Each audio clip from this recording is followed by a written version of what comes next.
ഈ dance of സംഘം ഈ പറയുന്ന PG's വേദാന്ത എന്ന് പറയുന്ന ഹോട്ടൽ, അതായത് അവിടെയാണ് ഷൈൻ താമസിച്ചത്.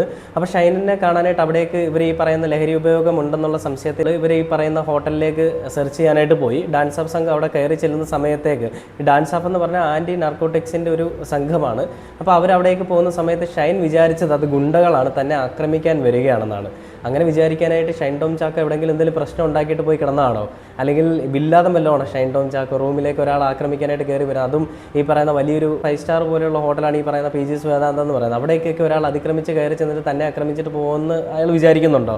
അത്രയ്ക്ക് ഭീരുവാണോ? പല തവണയുള്ള ഈ പറയുന്ന ഇൻ്റർവ്യൂസിലൊക്കെ പറയുന്നുണ്ട്, ഈ പറയുന്ന വലിയ ആളാണ്, അല്ലെങ്കിൽ എന്നെ ഒന്നും ചെയ്യാൻ പറ്റത്തില്ല എന്നുള്ള രീതിയിലുള്ള സംസാരവും അയാളുടെ പ്രവൃത്തികളും എല്ലാവർക്കിടയിലും ഇടപഴകി നടക്കുന്ന എല്ലാം നമ്മൾ കണ്ടതാണ്. വിൻസി അലോഷ്യസ് ലൈവിലൊക്കെ വന്നതിന് ശേഷം വലിയ പ്രഹസനമൊക്കെ നടത്തിയതിന് ശേഷം നൈസായിട്ട് ആ പ്ലേറ്റ് അങ്ങ് തിരിച്ചു. എനിക്കും എൻ്റെ കുടുംബത്തിനും പ്രശ്നമില്ല, നടൻ്റെ പേര് വെളിപ്പെടുത്താൻ പാടില്ലായിരുന്നു, സിനിമയ്ക്കകത്ത് തന്നെ സോൾവ് ചെയ്യേണ്ട വിഷയമാണത്, പോലീസിലേക്ക് പോകേണ്ട ആവശ്യമില്ല.